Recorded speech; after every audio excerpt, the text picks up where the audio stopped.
हमेशा देता हूँ दान के रूप में। नमस्कार दोस्तों, मैं हूं सुनील कुमार और आप देख रहे हैं दलित वॉरियर्स टीवी। आज हम पहुंचे हैं पडरौना जिला न्यायालय, जहां मुलाकात होगी माननीय रंजन गौतम जी से। बहुजन समाज के मामलों में उनकी मजबूत पैरवी और बेबाक आवाज के लिए उन्हें जाना जाता है। आज उनसे जानेंगे कि आखिर वे बहुजन समाज के मुद्दों और मामलों को प्राथमिकता देकर उनकी आवाज क्यों बनते हैं। सर, हमारा आपका चैनल में बहुत बहुत स्वागत है। आपको भी बहुत बहुत धन्यवाद कि आपने मेरे पास से आए, उसके लिए बहुत बहुत आभार। सर, मेरा सवाल रहेगा, आप खासकर बहुजन समाज का ही आवाज क्यों उठाते हैं, जबकि आप सभी का आवाज उठा सकते हैं।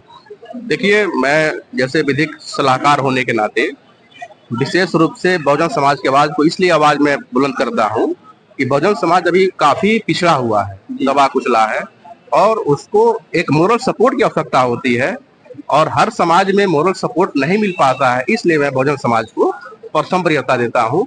और हमारे पास तो हर तरह के मुकदमे आते हैं, अदर समाज के भी मुकदमे आते हैं, लेकिन जो दबे कुचले लोग हैं उनका प्रथम वरीयता है और उनकी आवाज को मैं आवाज बनता हूँ और हर तरह से उसको सहयोग करता हूँ। बिल्कुल सर।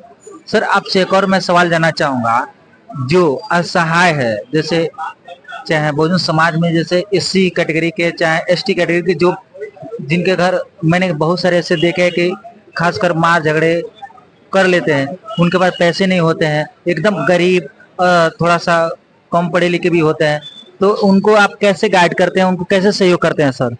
देखिए, पहले तो मैं जो बिल्कुल गरीब है, निहायत गरीब उसको कहा जाता है, जो विकलांग है, विधुर है, विधवा है, तो उसका तो मैं फ्री लीगल एडवाइजर काम करता हूँ। उससे एक पैसा नहीं लेता हूँ, फ्री में उसका काम कराता हूँ। जो ही पैसा लगेगा मैं अपने पास लगा करता हूँ। प्रथम वरीयता इसके लिए है। अब जो असहाय, सारे लोग तो आएंगे नहीं और सबके लिए तो मैं सुविधा दे नहीं सकता, लेकिन जो असहाय है उसके लिए मैं सुविधा दे रहा हूँ। लेकिन जो असहाय नहीं है तो उससे मुफ्त में भी काम नहीं करता हूँ, उससे पैसा लेता हूँ और उस पैसे को जो समाज के जो दबे कुचले लोग हैं, जो असहाय हैं, उसमें खर्च करता हूँ। सर, सबसे पहले आपके बेहतरीन कार्य के लिए आपका धन्यवाद। आपसे ये भी जानना चाहेंगे कि बाबा साहेब डॉक्टर भीमराव अंबेडकर ने शिक्षित और सक्षम लोगों से समाज के प्रति जिम्मेदारी निभाने की बात कही थी। आज जो वकील, शिक्षक, अधिकारी या अन्य पदों पर कार्यरत लोग हैं, क्या उन्हें अपनी आय और समय का कुछ हिस्सा गरीब और जरूरतमंद बहुजन समाज के उत्थान में लगाना चाहिए? इस विषय पर आपका क्या कहना है? देखिए, बाबा साहब की बात आज भी हमको याद है। बाबा साहब ने कहा था, पे बैक टू सोसाइटी। अगर हमको आप वापस देना चाहते हैं तो पे बैक टू सोसाइटी से आप दे सकते हैं। तो हम अपने कमाई का 20वां हिस्सा, इसमें आपको बताया ना कि मैं जो दबे कुचले लोग हैं, जो असहाय हैं, उनको मैं फ्री में मदद करता हूँ। तो बाबा साहब से मैं प्रेरणा लेकर के और 20% जो कमाई का जो 20वां हिस्सा है, मैं समाज पे खर्च करता हूँ। और जब तक हमारी जान में रहेगी, सांस रहेगी, तब तक मैं समाज की सेवा करते रहूंगा, समाज की आवाज को बुलंद करता रहूंगा। और चाहे न्यायालय की बात हो, हर जगह थाना, कचहरी, कोर्ट, जहां भी मामला है, तो कोर्ट के बाहर भी आता है तो कोर्ट की बाहर को भी अब मैं आवाज बनता हूँ और हमेशा बनता रहूंगा। उसके लिए कोई कठिनाई नहीं होगी, इसलिए कि बाबा साहब ने हमको अधिकार दिया है और बाबा साहब की देन ही है कि हम लोग अधिवक्ता हैं, अच्छे गाड़ियां चल रहे हैं, सारी व्यवस्थाएं बाबा साहब की देन की वजह से है। तो मैं बाबा साहब के कारवां को आगे लेके चलूंगा और तब तक चलूंगा जब तक हमारा देश बाबा साहब की जो सपनों का भारत था वो हो नहीं जाता है। सर, मेरा सवाल यह है कि हमारे एससी एसटी समाज के जो लोग आज शिक्षक, अधिकारी या किसी अन्य सरकारी पद पर हैं और अच्छी तनख्वाह पा रहे हैं, क्या उनकी यह सामाजिक जिम्मेदारी नहीं बनती कि वे अपने समाज के गरीब और होनहार बच्चों की पढ़ाई में सहयोग करें? कई बार आर्थिक तंगी के कारण बच्चों की शिक्षा बीच में ही रुक जाती है। ऐसे में क्या वे उन्हें अपना ही बच्चा समझकर अपनी क्षमता के अनुसार पढ़ाई का खर्च या अन्य जरूरी मदद नहीं कर सकते? इस विषय पर आपका क्या विचार है सर? बिल्कुल कर सकते हैं, इसलिए बाबा साहब ने कहा था ना कि अपनी कमाई का 20वां हिस्सा देना है।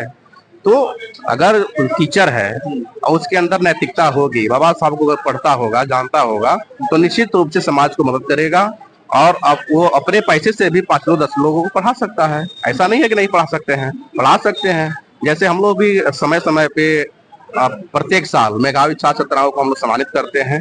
राष्ट्रीय मेडिकल महासभा का जो मैं नेशनल सेक्रेटरी हूँ, उसके माध्यम से बैनर तले में हम लोग एग्जाम करवाते हैं। एग्जाम करा करके जो फर्स्ट आता है उसको साइकिल, और जो सेकंड आता है उसको हम लोग वॉच, स्मार्ट वॉच, और थर्ड आता है उसको बैग, और सबको मेडल प्रशस्ति प्रमाण पत्र दे करके उसको सम्मानित किया जाता है। तो टीचर है तो उनको भी सम्मानित ऐसा करना चाहिए, और उस बढ़ चढ़कर हिस्सा लेना चाहिए। समाज को आगे आए, समाज के जो बच्चे हैं देश के भविष्य हैं, और निश्चित रूप से अगर टीचर ऐसा करने लगे तो हमारा देश का भला हो सकता है, बहुजन समाज का भला हो सकता है। ऐसे करना चाहिए।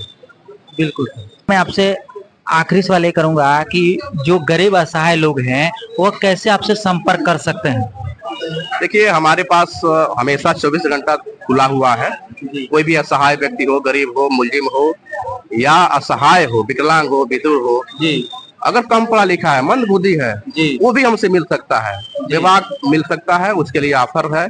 हाँ, खुला ऑफर रहता है। कोई उसमें हमारे पास मिलने की पाबंदी नहीं है कि मैं नहीं मिल सकता हूँ। और गरीब लोग, खास करके गरीब लोग भी हमसे मिलते रहते हैं। और जैसे देखिए, जीवन भारती जी आ गए हैं, और ये बहुत बहुजन सिपाही हैं, और मैं इनको हमेशा देता हूँ दान के रूप में। क्या नाम है आपका? जियान। जी सर, आपको हमेशा चाय पानी की देते रहते हैं? हाँ। मदद करते हैं? हाँ। बिल्कुल। बाबा साहब के, अच्छा।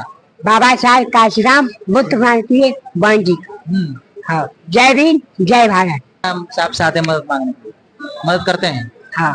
चलिए। बांजी। तो सर, आपसे कैसे लोग कैसे कांटेक्ट करेंगे?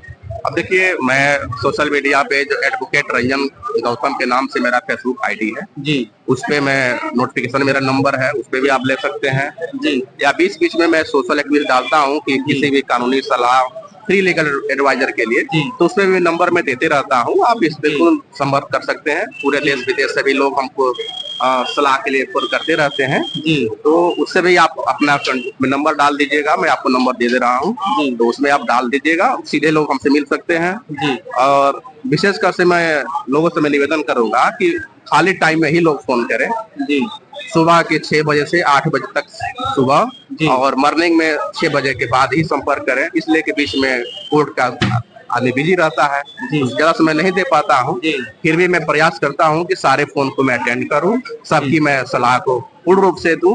सर, आपको बहुत बहुत धन्यवाद। क्योंकि ये थे हमारे वकील साहब जो बहुजन समाज के बुलंद आवाज उठाते हैं। आज इन्होंने अपना कीमती समय दिया हमको, इसलिए इनको फिर से एक बार बहुत बहुत धन्यवाद देता हूँ। और नमो बुद्धाय, जय भीम सर। नमो बुद्धाय, जय भीम। आप इस वीडियो को ज्यादा से ज्यादा शेयर करें और लाइक कमेंट करें। और जिन भाइयों की जरूरत है, जैसे कि किसी चीज के लिए, जैसे किसी भी चीज के लिए अगर उनको जरूरत है, जैसे बता दीजिए सर, खेती होती किस चीज में, अगर किसी भी चीज के लिए मतलब जरूरत है तो आप संपर्क करेंगे? देखिए, मैं क्रिमिनल भी देखता हूँ, सिविल भी देखता हूँ, मोटर एक्सीडेंट क्लेम भी देखता हूँ, ऑल टाइप के मैं केस देखता हूँ। बिल्कुल, आप इस टाइप के मुकदमे हो तो संपर्क कर सकते हैं। बिल्कुल, तो आप संपर्क कर सकते हैं।